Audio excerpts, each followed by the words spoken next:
உச்சமில்லாத Ruby. மத்தபடி அழகு உச்சமில்லாத Ruby. ஆமாடியம்மா. என்னம்மா? ஆமா. அன்பிலும் பண்பிலும் பாசத்திலும் சிறந்த மங்கை. மங்கை. ஆமா. மாலையிலே உதிக்கும் மதியை போல காலையிலே உதிக்கும் சூரியனை போல அன்னை வருகிறாய் என்று தெரிந்த 1000 தாதிமார்கள் தங்கத்தால் ஆளா தேர்ந்து என்னை எதிர்பார்த்து நிற்கக்கூடிய என்னம்மா? எமது பெயரோ மரகதவல்லி. உங்களோட பேரும் மரகதவல்லி. அப்படி இருந்தாலும் அழகான மரகதவல்லி தாய் தந்தை யாரம்மா? தாய் தந்தை யாரு? நான் எப்படி பிறந்தவன்?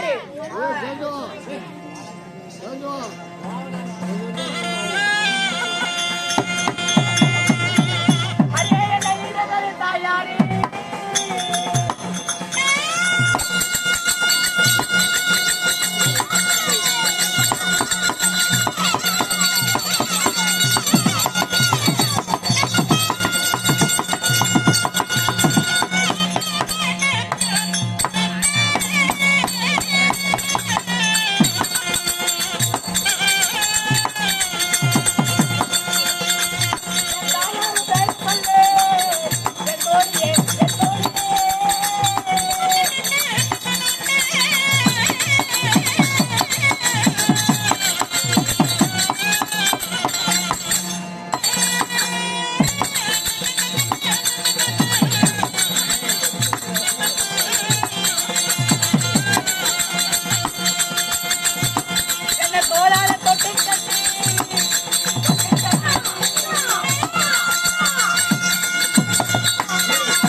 யாரு?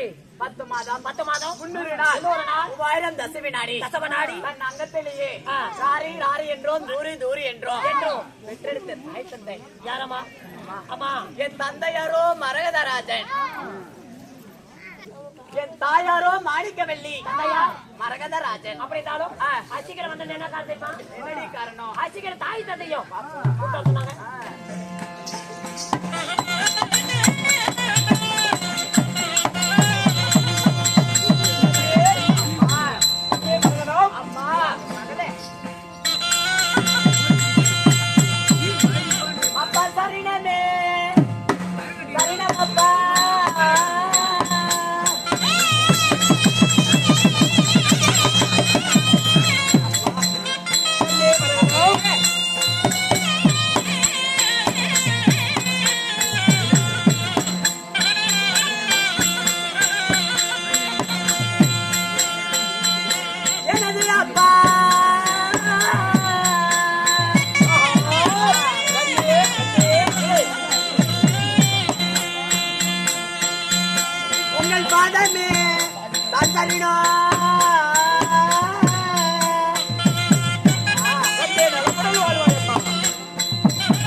மரகதம் அம்மா பல்லவனம் சென்று மல்லிகை முல்லிகை கோங்கி இருவாச்சி என்று சொல்லக்கூடிய வாசனாதி புஷ்பங்கள் எல்லாம் பறித்து வந்து பன்னீரால் உங்கள் பாதத்தை கழுவி என் பட்ட ஆடையால் துடித்து மகளாகப்பட்ட மரகதவல்லி உங்கள் பாதத்தை படித்தேன் அப்பா. கண்ணே மரகதம், தாய் தந்தையுடைய பாதத்தை படுத்தி விடுகிறாள். என்றென்றும் என்றென்றும் சுக சேமத்துடன் வாழ்வாய். வாழ்ந்திருப்பார் என்று சொன்னால் இந்த வையகத்தில் கோடான கோடி காலம் வந்திருப்பேன். அப்படியா இருந்தாலும் அரண்மனையில் 1000 தாதிமார்களுடன் கொஞ்சி விளையாடும் பொழுது அது சீக்கிரமாக அழைத்த காரணம் என்ன? எதற்காக அழைத்தேன் தெரியுமா?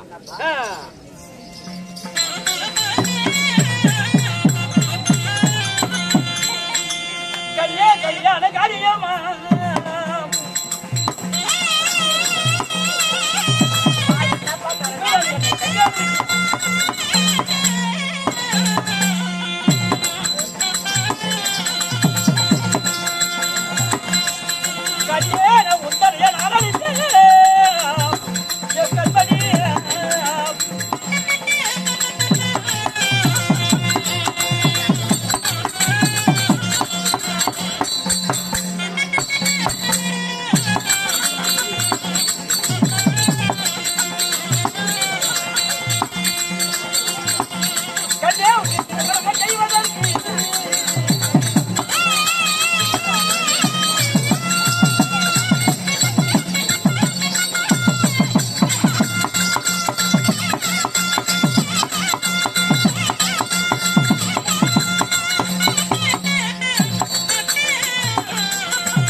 தேவி செய்தி என்ன? அன்புடனே சொல்லும் அப்பா. வரவழைத்த செய்தி என்ன? வாய்த்திறந்து சொல்லும் அப்பா. கண்ணே தேவி, தாய்க்கும் தந்தைக்கும் ஒரே ஒரு பெண், வாழைக்கு ஒரு போலை பூத்ததை போல் பூத்திருக்கிற. உனக்கு பிறகு அண்ணன் கிடையாது, தங்கச்சி அக்கா தங்கச்சி எதுவுமே கிடையாது. அதனால உனக்கு வந்து 16 வருடம் ஆகிவிட்டது. பருவமுள்ள மங்கையா இருக்கிற. அதனால உனக்கு திருமணம் செய்யலாம் என்று சொல்லி தாய்க்கும் தந்தைக்கும் மனதிலே ஆசை. ஏப்பா உங்களுக்கான நெப்புகளை கெட்டு போச்சு என்னப்பா? ஏப்பா எங்க அம்மா குத்துக்கலாட்டு எங்க அம்மா இருக்கு, இதை விட்டுட்டு உங்களுக்கு இன்னொரு கல்யாணம் பண்றேன்னு சொல்றீங்க, இதெல்லாம் நியாயமா? அம்மாளுக்கு கல்யாணம் 3 வருஷம் 9 வருஷம் கட்டலாம். என்ன வயதாகி கொண்டிருக்கிறது. அதுக்கு முன்பதான் உனக்கு ஒரு திருமணம் செய்யணும். எனக்கா கல்யாணம் கல்யாணம் சொல்றீங்களே, கல்யாணம் கருப்பா இருக்குமா, சிவப்பா இருக்குமா, வெள்ளையா இருக்குமா, பச்சையா இருக்குமா? இல்ல பொட்டி கடையில விற்கிறாங்களா இல்ல பாய் கடையில் தான் விற்கிறாங்களா? அப்படியா கண்ணே மாணிக்கவல்லி, நமது மகள். அதனாலதான் நம்ம வெளியில எங்கேயும் கூட்டி போனதில்ல. அதனால கல்யாணம்னா என்னன்னே தெரியாது. கருப்பா சிகப்பா எந்த கடையில இருக்கிறது தெரியாது. ஏரா திருநாளா சந்தைக்கு மார்க்கெட்டுக்கு எங்க கூட்டி போயிருக்கிறோமா? இல்ல. இந்த கல்யாணத்திலேயே முடிவெடுத்து நம்ம நாட்டுக்கு இருக்கிறான்ல, அவனை கூப்பிட்டு விட்டா அவன் கிளீனா கல்யாணத்தை பத்தி எடுத்து சொல்லுவான், சொல்லி கொடுத்துருவான். ஆமா, அப்ப நம்ம மகள் கல்யாணம் வேணும் வேணும்னு சொல்லுவான். ஆனால் மந்திரி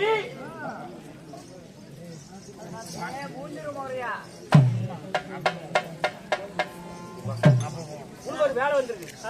ஒரு வேலை வந்தா போய் கோயிலுக்கு எங்க வீட்டுல காரியம் நடக்குதுற. என்ன இளவு காரியமா? சொல்லுங்க. சொக்கலம் சேர கைலாச்சார சாமி பாதம் சேர அந்த மாதிரி பையனே வீட்டுல பணம் வந்து போச்சா? யாரு வீட்டுல பணம் விழுவுது? என்ன காரியம்னா கருமாந்திரம் தான் எடுப்பாங்களே, என்ன நல்ல வேற எந்த காரியம் செய்ய மாட்டாங்களா? என்னென்ன காரியம்? கல்யாணம்டா. வண்டி தொலைங்க.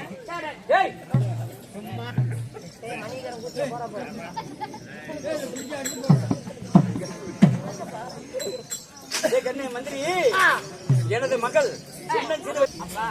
எனக்கு கல்யாணம் பண்றேன்னு சொல்றீங்க. அப்படி இருந்தாலும் உங்களிடம் ஒரு வாய் வார்த்தை கேட்கலாமா? என்ன வார்த்தை?